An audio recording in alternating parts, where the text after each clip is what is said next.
looking to make some healthier habits this holiday season, make sure to check out our Moving Through Midlife community over on Facebook, as we are doing a Planksgiving event where we are doing daily plank workouts. We will be doing an advent for healthy, happy hips this holiday season, and then also have a sugar challenge, a 2 week sugar challenge that you might be interested in. Happy holidays.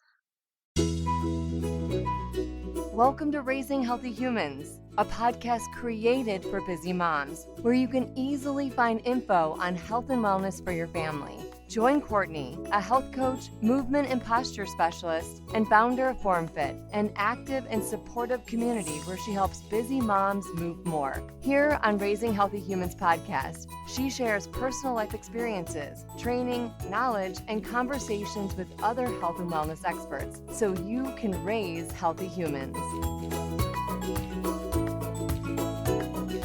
Today, I'm speaking with Dr. Stephanie, a doctor of pharmacy, who is here to speak with us about signs and symptoms of perimenopause that we may be experiencing without us even realizing that we're entering into that next phase.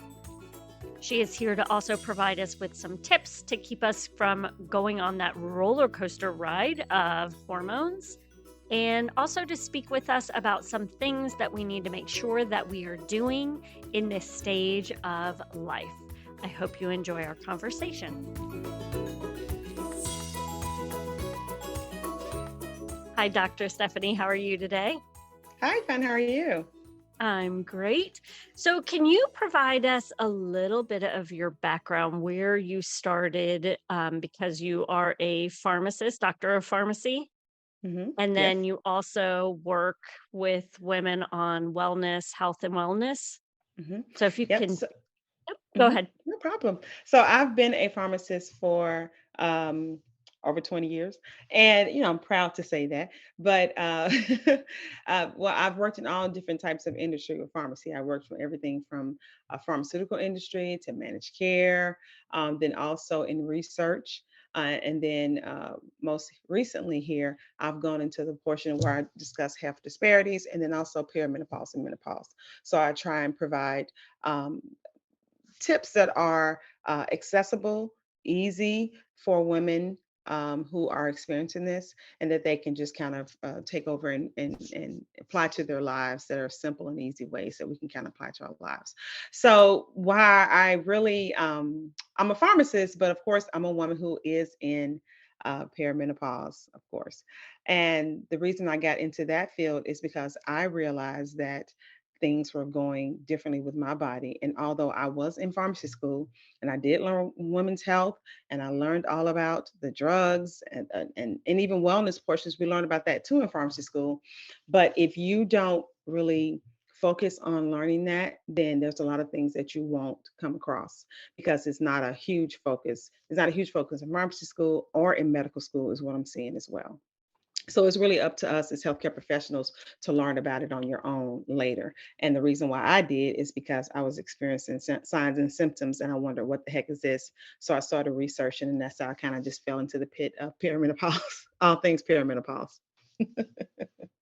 So that's kind of how I got into the wellness and perimenopause phase of it. Okay. And it's interesting. I've heard statistics. I don't know them off, Mhm. off the cuff with, in regards to perimenopause, but a lot of doctors don't have a lot of information to provide because of their medical what they've learned over the years. It's Mhm. kind of it's newer. Not that Right. perimenopause is a Yeah. new thing, but the Yes, yep, you're study right. of it Yep, is exactly. And I'm newer. glad you said that because when I try to explain it, sometimes I'm hesitant in saying that even menopause is a fairly new phenomenon in when you think about relative to other diseases and other things and in the medical community. Because first of all, we're living longer. Second of Yes. all, it's not studied a lot or it wasn't. It's becoming more, which is good now, but it wasn't studied a lot. And no one wants to talk about it. Everyone wants to tell you, oh, you're going to get your period, and you're going to blossom into a flower, but no one wants to tell you when the petals start to fall off the flower. Nobody wants to talk Oh, about that, make it but it's sound still so beautiful. sad. It's still beautiful. Well, think of Beauty and the Beast. The petals fall, but it's still beautiful, right? Yes, yes. And that's my whole thing. I feel as though although we are going into perimenopause and menopause, my slogan is life doesn't end with your period because there are so much more things that you can do. You have a different mindset. You can be more vibrant. You can live life boldly. So you don't have to think that life is over because your cycle is ending. So it is a fairly new phenomenon because no one really talks about it. And like my mom sometimes listened to the things that I'm saying. She was like, "Oh my gosh, I learned so much." And I'm thinking, you're supposed to be teaching me this. But they were, if they didn't know about it, then heck, they can't teach us. So it's up to us to talk about it more, and then also bring it down to other generations as well. So I have Mhm. two daughters, and I talk to them about it as well. Yeah. Well, and I've noticed as well, because before we started recording, you had mentioned when perimenopause starts. And I Hmm. remember talking to my doctor about some of the symptoms that I was dealing with. And I asked him, Hmm. do you think, I mean, this in my early 40s, I started probably what I would say perimenopause around 38. Hmm. Yep. But in my early 40s, I reached out to him and I was like, "Hey, do you think I might be going through perimenopause?" He was like, "Nope, nope, I You're don't too think you are. young. You're too Hmm. young." Yep. Yep. Yep. And And I I hear a love lot of people my saying that. doctor. I Same love thing. him, As I but said, there's if my doctor's listening, I love her too, but she's a OBGYN, but she didn't. I came to her office with heart palpitations, and she sent me to the cardiologist. yes. Yes, that was me too. Yeah. So she sent me to the cardiologist, and everything came back fine and normal, but we didn't talk about what it could possibly be. And that's when I started researching and I started looking at all the signs and symptoms. Because I think that we are waiting for the hot flash. Like we're sitting, everybody's waiting for the hot. And when you don't have that and these other things are happening, you don't know what it is, but it's actually could be signs and symptoms of perimenopause, like heart palpitations. Your skin is itching. My ears were ringing and dry and things of that nature. And then also some of the research that I'm seeing recently is that um, it could also be besides brain fog. Brain fog is one of them that I, there that see that there. But it could also be the first thing that you may see are mood changes. So a lot of people don't realize that you may be experiencing anxiety, depression, or any exacerbation of any other signs or symptoms of mental illness. Like for instance, I like to give an example of OCD. So if someone had a previous diagnosis of OCD, they may have got it under control, even with medication, have it handled, and then in perimenopause, they see that it's coming back and it's getting worse. So things like that. You may see anxiety, depression, mood swings, rage, anger, all those things sometimes will come first, some of the first things that you see, and it's not the hot flash. We're all waiting on the hot flash, but that's not the first thing that you typically will see. Yeah, or the missing periods. Like Yeah, that's the yes, other yes, yeah, yes. starting to Yeah, I will say now cycles, that is another thing that will be a trigger to that you'll see a sign or a symptom that you will see that. So you will see either irregular, it may not be missing, it may be heavier or it may come yeah, closer together. Yeah, yeah. so it may be instead of having a 28-day cycle, it may be 24 or 21 day, or you bleed for 14 days and then it stops and then your cycle, it's time for it to come again. So things like that is what you may see. So usually say any changes in your cycle is kind of a sign or symptom too, because it could be heavier or it could be lighter, is what sometimes what you will see. Yeah. So you mentioned when can we start to assume, like, Hmm. as we notice some change in our period Hmm. and what age did Hmm. you say? Okay. Well, I would say typically perimenopause can be anywhere between the range of 35 and 50.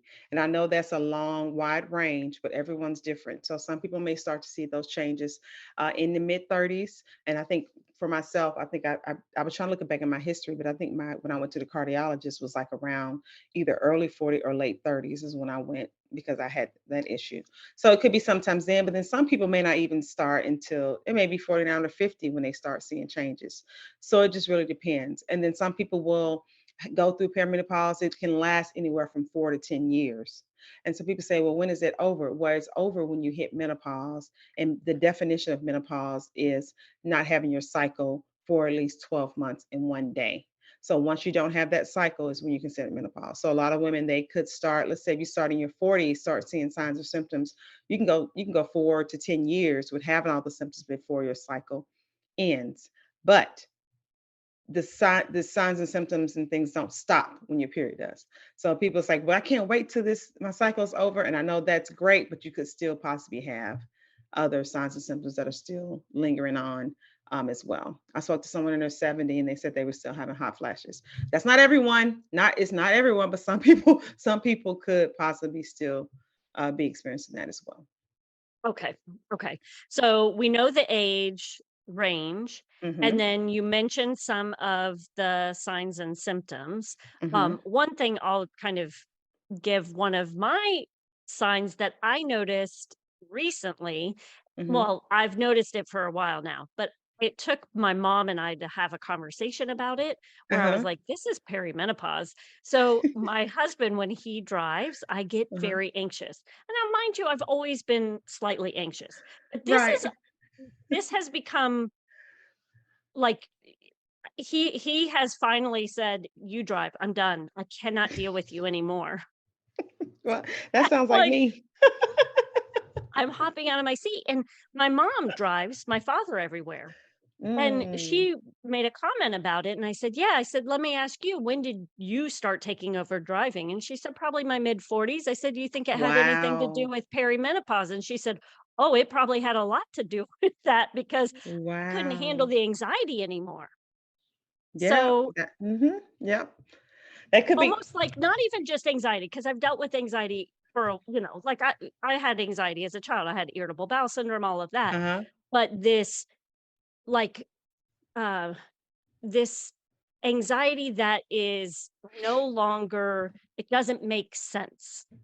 Yep. I totally get it. So I will say for me, like I said, anxiety and depression can be signs and symptoms of it. And then even social anxiety, where you used to Mm, be the life of the party, you want to go out of time, I used to be excited about meeting people. Like I love meeting new people and talking to people. And then all of a sudden it was like, I would go out and I'd be like, I don't want to talk to anybody, or I don't want to have small talk, or I don't feel like really talking to them, like people like that. Right. Or, and then also along with that, as far as not being as social as I wanted to be, like for me, even sometimes with being on a podcast, like I may have anxiety building up to it, but once I'm on here, I'm totally fine. It's just that initial build up, and it's like, oh my God, I don't feel like doing this. So yeah, I have seen that in people as well, where they do have that either anxiety, those types of things building up as well. that makes sense because that's something I also am dealing with right now. You're trying to build a business and everything, and I've Mm-hmm. always kind of went through where I owned a business, a franchise, Mm-hmm. and now I own my own business. And I'm like, why will I not go out and do the things that I used to do? I know how to Mm-hmm. do this. Why am I not Yeah. doing it? And I thought maybe it was because I'd gotten, comfortable after COVID being home all the time. Yeah. Not saying True. that isn't part of it, but maybe it also has something to do with this just different stage of my life that I'm going through. Right, of course. Yes, of course. So I try and I literally have to talk myself up and say, this is gonna be fun. You love talking about this, and let's just when you get on here, it's gonna be fun. But it's just that build up to it where it's just kind of like, oh my gosh, I don't feel like doing this. You just thinking in your head, thinking about it so much in your head, thinking about it. But Right. but you just think about, well, the last time I did the same thing, but it was fun. So I just have to tell myself that and continue to do it. But you even see women at work, that how it affects them when they go into the office, where they used to be so sharp. You can get the presentation at the drop of a dime, a presentation that you've done all the time. Now all of a sudden you can't remember words, or you can't remember what's next. You're stammering over words. I see it a lot with Mhm. women in the workplace as well, that it can affect them on their jobs because they're either afraid they're going to mess up, not as sharp as they used to be because they're having brain fog from that, or it could be also the buildup to the anxiety as well of having to present and things at work as well. So yeah, you can see that a lot, and that's why I'm really hoping that uh, and I really feel that the job force and corporate, they really are starting to hear more about it and providing support for their workers or people who have menopause or perimenopause even in their workforce, because everyone thinks that menopause is someone who's retired, when it's not. It's people in, like I said, 35 and up, who are experiencing perimenopause and these signs and symptoms, and they're actually in the workforce. Right. And even now, like with the workforce extending, a lot Hmm. of people are going past They 65 are. now Yep. into their Hmm. 70. I mean, my she's almost 80 and she's still Hmm. working. She Oh loves to yeah. work. Yeah. Yep. Hmm. So, Keeps us sharp too, I'm sure. yeah. Yeah. Hmm. So, what do you recommend? And you can tell me which one you'd prefer to talk about first. So, with how can we start to work through this, whether it be hormone replacement therapy Hmm. Hmm. or our health and wellness? What would Hmm. you recommend? Like, where should Yeah. we begin? Or like, yeah, I feel like you kind of need maybe a little bit of both, depending. Yeah, I think, I mean, personally for me, I think, for me, I did both. I really suggest that people first do lifestyle changes, which is what I did. So it was, watching what I'm eating. So because weight gain in certain areas, as you're expert in, health and fitness, is that can really be affected by some of the changes in your hormones. So we can't always eat the same way that we used to eat. And it's not saying that you have to cut everything out, but just do it in moderation or be aware because, for instance, alcohol, sugar, spicy foods, those things will make hot flashes and night, so it's worse. So just if you're keeping your food diary, you need to realize, okay, I had a glass of wine or two today. I need to be prepared that this could possibly happen. So just being mindful of those types of things. So watching what I eat, writing it down, making sure I'm just taking care of that, and then also doing more strength training, exercising, moving more. And if there's something I can't do, I could switch to a lighter exercise. What it could be yoga, stretching, those types of things as well. And then also being mindful of mentally what I'm doing, what I'm saying to people, because a lot of people's like, I'm snapping on my significant other, I'm snapping on my co-workers or whoever. So being mindful too. So, and then also watching your vitamins, what you're taking. I suggest that for me, I keep saying I suggest, but for me, what I did was I make sure that when I'm getting my annual checkup, that I am getting my blood work drawn as well to see what types of things may be affected. Because sometimes you may have a symptom that looks like perimenopause and menopause. And I make sure I tell people that you need to look and make sure that that's really what it is. Like, for instance, when I had the heart palpitations, I didn't just say, oh, that's perimenopause. I make sure I went and check that out. So are you deficient in vitamins like vitamin D? That's a big one that can really help some of your signs and symptoms. So I would suggest take, like for me, I take vitamin D. I take a fish oil to help with my cholesterol, and then also with my joints and lubricating insides because your joints can be infected as well with perimenopause. And then also B vitamins too and magnesium. So all of those for energy and different things, I make sure that I'm taking those, and for sleep as well. I make sure that I'm taking those things. So that's what I kind of did first, and I'm on the later end of 40. So I'm almost 50. So with me, I'm almost to menopause. Mhm. So if people feel like those things aren't working for them, like I said, everyone's different. Some people can manage that and they can just take those things. And then other people may want to go the natural route where they're looking at natural herbs and things of that nature, if that's what they want to do. There are some things out there that they can look into and research and talk to their healthcare provider about, whether it's like your phytoestrogens that you can add into your food, like your flaxseed, you can add that into a smoothie. Sesame seed, you can put that on a salad. So soy, those types of things as well. But I always make sure that people know to talk to their healthcare professional because everyone's medical history is different, what they can and can't take. And then there's also some other things that are out there that people that you see research on. And I try and, as a pharmacist and a researcher, I try and read, let's see if there's research in here. Some studies, maybe it may say, well, 50 women took it and this is what happened. Or it could be 200 women. It just depends. So just try and make sure that you're researching and looking and see, like things like maca root or dong quai or chasteberry. So those are some natural things that people can take as well. But then there's always the option of HRT as well, hormone replacement therapy, that people take as well. And personally, I take that, and it's fine for me. But like I said, everyone is different. It just depends on what road they want to be on. Um, I've heard that for some people, there's always a controversy if women are going into menopause, like say early, because there are some women who have their uterus or their fallopian tubes taken out for whatever reason, if they have to have a hysterectomy, especially Mhm. if they're younger. Um, A lot of women have said, I just had to take it out. My doctor didn't tell me what to expect. I went straight into menopause. I had no idea. And they're not giving them any support as far as, should you take estrogen? Should you not? Should you take hormone replacement? What should you do? But you got to think about it. Estrogen is actually a protective chemical. So it protects you from cardiovascular disease. It protects you from gaining weight. It's protective of your bones because there are estrogen receptors all over the body. So if someone is without estrogen for that long, for that protective time, when you would have had it all that time, it's like, why would you not even talk about it unless there's a reason that they can't take it? Then that's why. But they really should have the conversation. Their doctor should at least talk to them about some of your options of what you can do as well. Okay. And do the phytoestrogens help to kind of, because I know there's different types of estrogens and Well, everything. phytoestrogen So, those are foods, and they're chemicals, but they act like, and I say chemicals like flaxseed. It's a food, or right. soy. They're considered phytoestrogens, but they act like estrogen in the body. So Okay. that's just what they do. Yeah. Okay. Okay.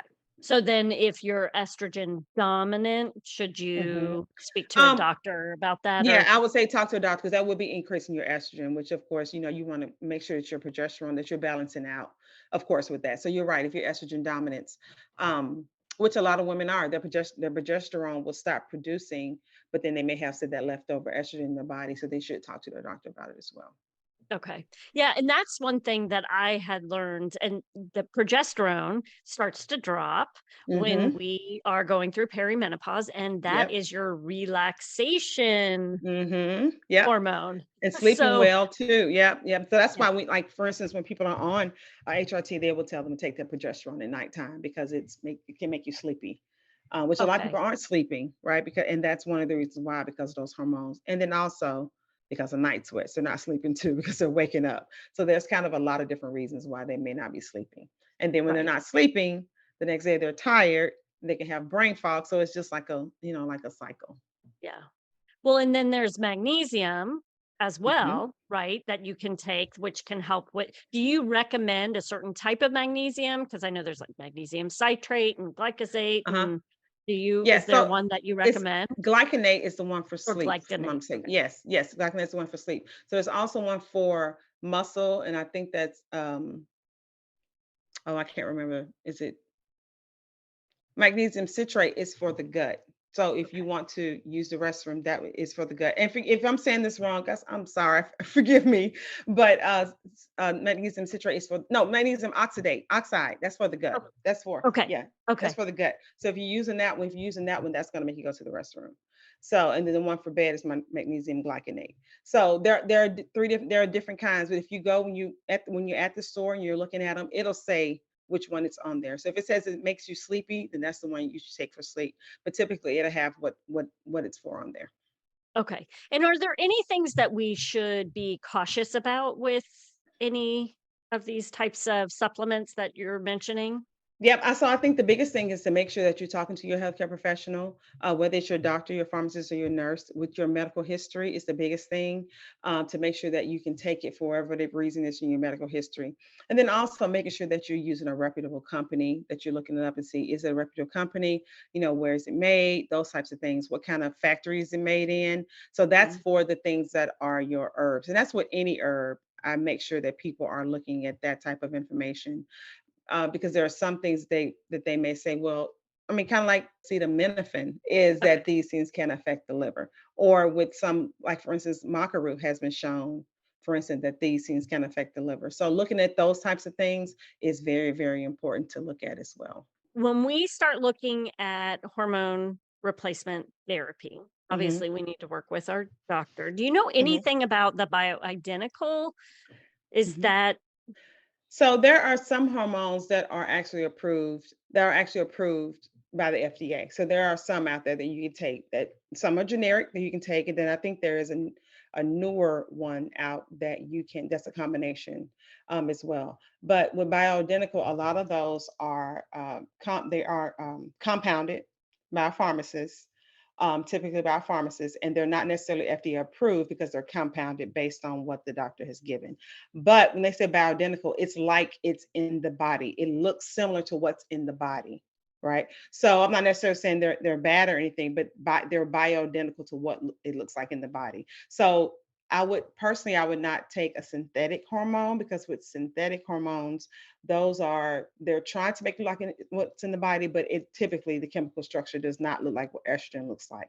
And that's what back in 1991, I believe, in one of the studies, when it was showing that some of the participants in the study were not um, doing as well as they should on the estrogen, or they were having some complications, is a lot of them were on synthetic hormones. So we try and do things that are more natural hormones or bioidentical hormones as well. So some of the natural hormones may come from things like wild yam, and there are some things that are FDA approved on the market that may have wild yam in it, and that's considered a natural hormone. But then your bioidentical hormones, they make in a lab, but it looks exactly what's in the body. So typically those are compounded in a lab by a pharmacist. They Okay. compound them for you. Mhm. Yeah, I was gonna say that's still something that we would go see a pharmacist to get. You'd Yes. need a Yep. medical prescription Mhm. and everything for that. Yep. You It's would need a just prescription for it. something. Okay, and then something you would talk to your doctor about which one best serves you type of Yes. thing? I mean, okay. Yep. Which one? Yep. And I know some people who they won't prescribe bioidentical hormones for every reason, because you will have to go to a lab and get it, but they're considered to be what looks exactly like what's in the body is what they're supposed. That's what they call bioidentical hormones. But then your Okay. synthetic hormones, people, they really don't even prescribe those anymore, because they are synthetic and they don't look like what's in the body. So, would you say that you need to have some sort of hormone replacement therapy when you're going through Well, menopause I don't or think you perimenopause? need to. Some people don't, and I mean, they're fine. But then there are some women who just cannot take the symptoms that they're having was really bad, and they can't.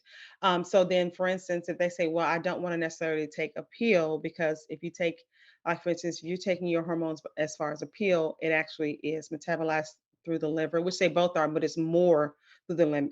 They're systemic, but if you're taking a patch or a cream or a gel, it's not as systemic as a pill would be. It's less, it gets less into your body. So some people prefer to go that route. They may take a patch, they may do a gel or something of that nature instead of taking a pill. So if people are afraid to take it because for whatever reason or because of their medical history, then they can talk to their doctor about possibly doing a patch or a pill, because it's not it does not go through the liver as much as a pill would. Okay. Okay. And that I remember what I was going to mention was also that something that I have struggled with, and I never dealt with this until I hit perimenopause and started Mhm. dealing with heavier cycles and Mhm. shorter Mhm. cycles, was iron deficiency. Yes, And you had yes, mentioned same. getting your blood work every year to make Yep. sure. Mhm. And that is one Yes. thing that my doctor was like, whoa. Yes, So I'm people glad you start to. mentioned that. Yes, because I've always actually been iron deficient. For some reason, I've always had that issue, especially around the time of my cycle. But then even when my cycle got really heavy during perimenopause, that was one thing I had to make sure I add on. So I should have mentioned that when I mentioned the D3 and the magnesium and all that. Also, iron is very important because it affects a lot of things as far as the blood flow to your body. Low iron, if you have a low iron in your body, is working hard to pump. Like it can be also for strokes, like it causes blood clots and those types of things as well if you don't have enough of that. And then even with hair loss and things, if you don't have those nutrients that are iron, it can cause that as well. Yeah, but that's one that you need to make sure that you're getting your blood work Yes, to double check because you don't want too much iron either. exactly, exactly, exactly. What would you recommend? Like, is there anything else we need Mhm, to just work on doing from a health standpoint? mhm. Or, are there things that we can be doing or ensuring that are being done Yes. as we're moving through all of this stage? Yeah, so I think that besides going to your doctor, which is so important, and to make sure that you're keeping up with your wellness checks, because a lot of times, we'll go to our OB once a year, and then that's all we do. We don't even get the blood work done. We get everything else checked out, and I was guilty of it too until I start seeing certain things. Right? Well, it's because so I'll be honest, I mean, I see my gynecologist, he's my Hmm. OB. He's been for years, I've never needed to see anybody else. Now, I do get my blood work through him. He Okay, well does that's do my good, yearly blood work every and that's year. good, And Yeah. that's good because but some people aren't getting that. Like even with me, like I was just going to see my OBGYN and she probably thought I had another doctor I was seeing. And then until she got a nurse practitioner in that would also do my annual. But if you're getting that blood work done at the same time, which I would suggest, just do your mammogram, your, do your blood work and then check up on all of those things. It's fine. But I just think we take care of so many other people that we don't take care of ourselves. So we take everybody else's doctor's appointment, we make everybody else's doctor's appointment, but we don't look at our own. So I think it's really important for mom as part of our self-care is to make sure that we're actually looking at ourselves and making sure that we're up to date on everything. So whether it's your blood work, your vaccinations, which I'm going to talk about here in a minute, all of Okay. that is so important that you're making sure that you're looking at all of that. So I think that even for me, I wasn't even having all my levels checked like I should have been. And I realized I was deficient in a lot more things than I should have been, which could be making some of my symptoms and my symptoms work for perimenopause. Okay. So that's what I like to do. I make sure that I'm getting all my blood work checked and I'm up to date on my vaccines because all of our kids are up to date on their vaccines, right? And we have their shot records, but then we don't even look at our own. And like I would like to give an example of like, for instance, hepatitis. And May is Hepatitis Awareness Month. So hepatitis, is it hepatitis? Which hepatitis can you get from the foods that you eat, like the Yeah. spinach and Yes, that right. So that would be hepatitis A that you're typically seeing. If you're seeing like a restaurant or someone sending out a notice, it's typically hepatitis A that you can get through food in that way. But hepatitis B is typically transmitted through bodily fluids, is the way that that's transmitted. okay. But Okay. all of our kids are vaccinated. Typically, if they were born after 1991, that vaccination was actually required for children, for babies at birth. So if you were born before 1991, typically you would not have the hepatitis B vaccination. Not even if you've had children? Like, that's not something that Correct. they require during Yeah. pregnancy or anything? No, Okay. it's not one that's required during pregnancy either. So, and it just recently came out that the CDC said anyone between the ages of 19 and 59 that they should get this vaccination. It was updated that they should have this updated vaccination born before 1991, and that's because about approximately 2.5 million people in the US actually have hepatitis B.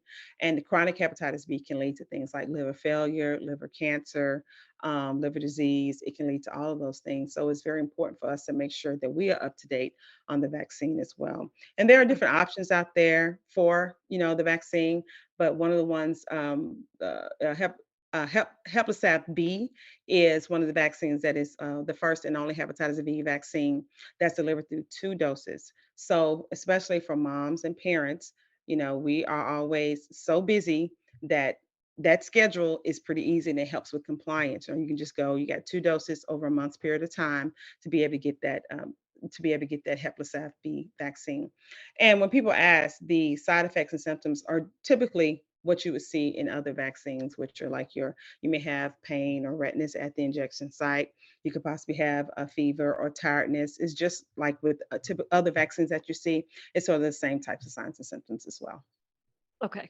Okay. And then do you recommend the one for shingles as well if people Yes, yes, I do. I personally do recommend that. Now, it is after a certain age, but people are actually getting shingles a lot sooner too. yeah. They are. I I think I had shingles in my 30s, and it's because of stress. Like we're living a right, higher yeah. stressful life. I want to say the shingles vaccine. Don't quote me on this. I think it's either maybe 60, but whatever it is, it could be. I want to say it's 60 years old. And don't, like I said, Okay. don't quote me on it exactly, but it's older decades, but people are getting it a lot earlier. And doctors are saying that they're seeing people get shingles a lot earlier. Yeah, I wonder if they'll change that in the coming Yeah, years. I Because I wonder. I mean, I remember I've had friends who've had it. So, Yeah, and like it's you just come said. from a stressful environment because stress will bring it out, Mm. in you. So can you tell our listeners where they Mhm. can find you? Yes, you can find me. And then also, one thing else I want to mention if people want to look up more information about the hepatitis B vaccine, they can go to hepbketchup.com for more information on that. But if they want to find me, they can find me on all social media platforms at Dr. Stephanie Yomo, and that's Dr. Stephanie Yomo. And then also my website is drstephanieyomo.com. They can find me on all those platforms as well. And you have, I noticed, a guide on perimenopause. Yes, I do. Thank you. Yes, I actually have a free guide and checklist on perimenopause. And this is really just to get your conversation started with your doctor for people like you and me who went and they said you were too young. They can take this in and show them and check off the signs and symptoms that they were having. And then that can help them as far as being able to start that conversation with their healthcare professional. Okay, perfect. And if there's one thing that you could recommend to us moms, whether for ourselves or our children, what we can do this week to help us raise healthier children, what would that be? I think it would be for me is to listen to your child, and I know that that's not necessarily to do with their physical health, but I think listen to them also helps with their mental health.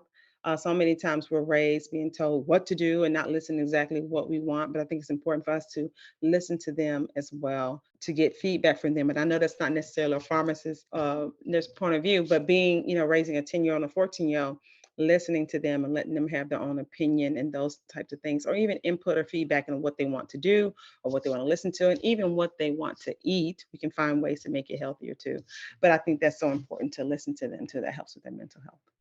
That's great. I would also say, like, listen, not only listen, I love listening, but look at them while Yes. they're talking. Because Yes, I so agree many with that. moms are talking, and I find myself too as well. You're busy doing something on your Yeah. phone and you don't Uh-huh. even look at them, and they're talking Mm-hmm. to you. And so listen to Yep. them and make I sure you're totally looking at agree. them when they listen. I Great. agree. Perfect. Thank you so much for taking time out of your day for our conversation. No problem. Thank you for having me. I really appreciate it. Thanks for taking the time out of your day to listen to our podcast. We hope you found this information valuable and can incorporate it into your family's life. Make sure to check out our show notes for all the important links available. Come join us on Facebook at Moms Raising Healthy Humans community page. Also, please check out our wide range of memberships, family monthly focus ideas, challenges, live events, and on-demand and live workouts, meal plans, and so much more. Head to formfitonline.com. And as always, keep moving.